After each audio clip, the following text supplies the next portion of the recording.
Break के बाद एक बार फिर से आप सभी का स्वागत है। खबरों बढ़ते आगे। कानपुर में तकनीकी संस्थानों और औद्योगिक इकाइयों के बीच समन्वय स्थापित कर नए विचार और नवाचार को बढ़ावा देने के लिए आईआईटी कानपुर में विशेष समन्वय कार्यक्रम का आयोजन किया गया। इस कार्यक्रम में मुख्य अतिथि के तौर पर मुख्यमंत्री योगी आदित्यनाथ शामिल हुए और किस तरीके से उत्तर प्रदेश को विकसित राज्य बनाया जाए इसके बारे में उन्होंने प्रकाश डाला है। क्या कुछ कहा मुख्यमंत्री योगी आदित्यनाथ ने, आपको सुनवाते हैं। और निकल करके वो 15 दिनों तक उन्होंने पूरे वन की खाक छानी, एक एक जगह देखते गए और उन्होंने अंत में आकर के अपने आचार्य से कहा कि नहीं, कोई ऐसी वनस्पति नहीं जिसमें औषधीय गुण न हो और इस वन में कोई भी ऐसी वनस्पति मुझे नहीं मिली। आचार्य ने उन्हें कहा कि आप पारंगत हैं और जाइए, आगे का मार्ग आपका प्रशस्त हो।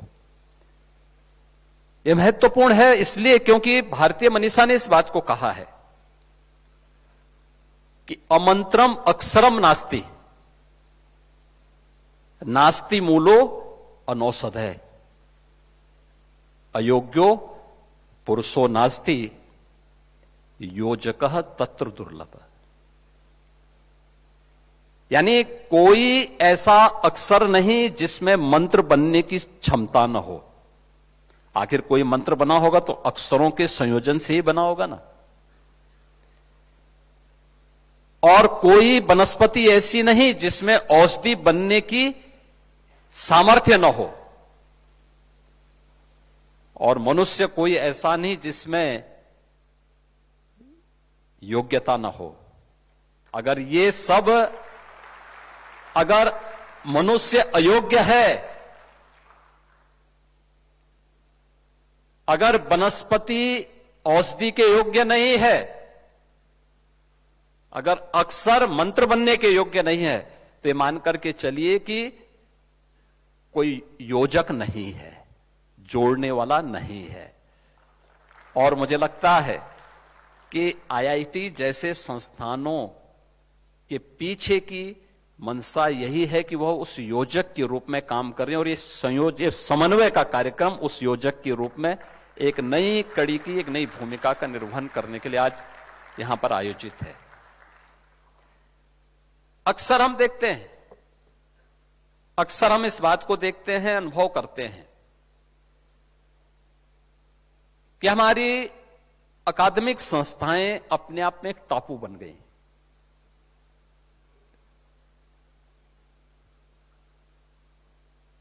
और हम लोग भी 2017 में हमारी सरकार बनी, पहले 3 वर्ष तक हम लोग भी बहुत ज्यादा संस्थाओं से हम लोगों का कनेक्शन नहीं था।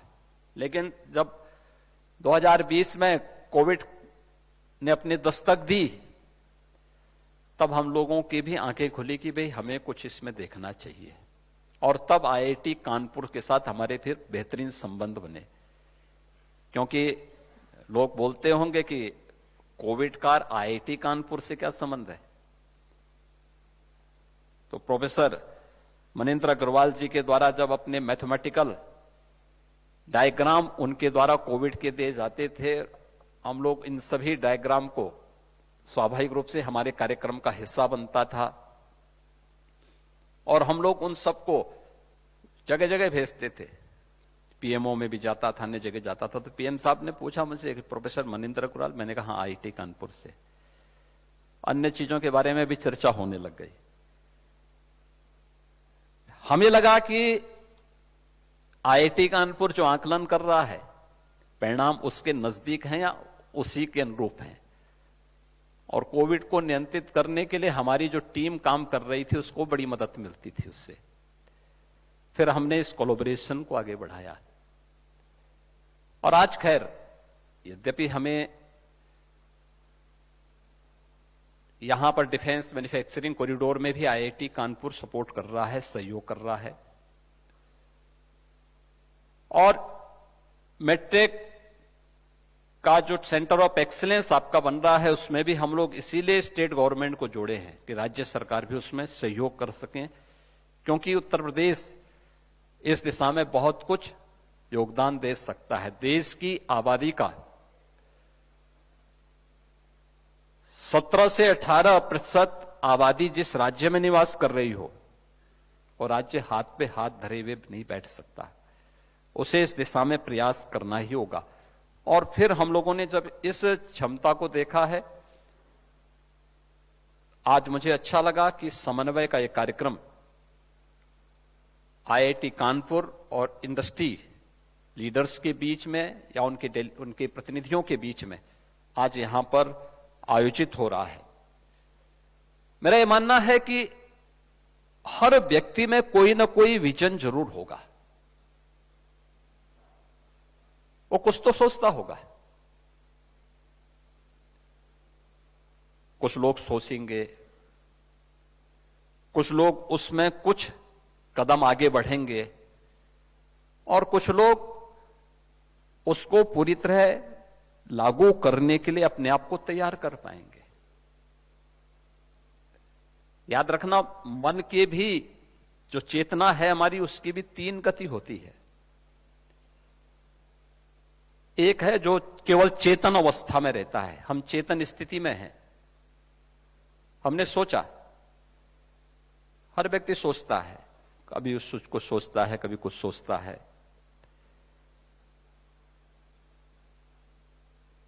व्यक्ति के जो विचार आते हैं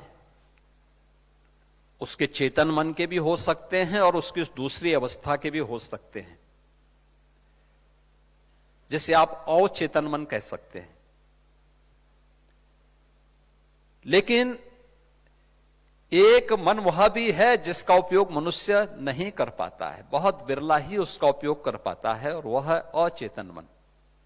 बहुत बड़ा मस्तिष्क का आपका बहुत बड़ा हिस्सा ऐसा है, और जिसको धीरे धीरे करके आज उसके कुछ पार्ट को आज हम आर्टिफिशियल इंटेलिजेंस के रूप में उपयोग कर पा रहे हैं, जिसके बारे में भी हम लोग स्वयं जिसके बारे में कार्य नहीं करने देना चाहते। मन को बहुत दबाव डालने में हम लोग घबराते हैं, तो उसका उपयोग वहां से हो रहा है। लेकिन हमें इस बात को याद रखना होगा कि टेक्नोलॉजी मनुष्य के लिए है, मनुष्य टेक्नोलॉजी के लिए उस हद तक नहीं है कि वो हमें हाँकने लग जाए, हमारे द्वारा चालित हो, हम उसको चलाएं मानवता के हित में, अपने देश के हित में। और उस दिशा में प्रयास अगर हमारे होंगे तो उसके परिणाम भी हम सबके सामने आएंगे। मुझे याद आता है, मैं जिस परंपरा से आता हूं, हमारे महायोगी गोरखनाथ जी ने कहा था कि पिंड माही ब्रह्मांड समाया है, यानी जो कुछ भी इस संपूर्ण ब्रह्मांड में है वह सब कुछ आपके शरीर में है। उसको ढूंढने की आवश्यकता है, उसको देखो। तो हमारा शास्त्र भी कहता है, यथ पिंडे तत् ब्रह्मांडे, यानी सब कुछ है आपके पास, बस उस दिशा में एक दृढ़ इच्छा शक्ति के साथ आगे बढ़ने की आवश्यकता है। और आईआईटी कानपुर इसलिए भी क्योंकि देश का पहला कंप्यूटर तो आईआईटी कानपुर ने दिया था, और इसीलिए जब क्वांटम कंप्यूटिंग की बात आई तो मैंने सबसे पहले आईआईटी के डायरेक्टर को फोन किया। मैंने कहा एक पत्र मुझे तत्काल बना के भेजे, इसको तत्काल हमें आगे बढ़ाना है। और मुझे प्रसन्नता है कि आज क्वांटम कंप्यूटिंग में भी आईआईटी कानपुर कार्य कर रहा है।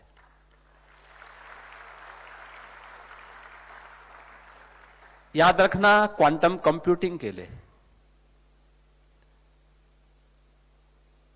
यह आईआईटी है। आप लोग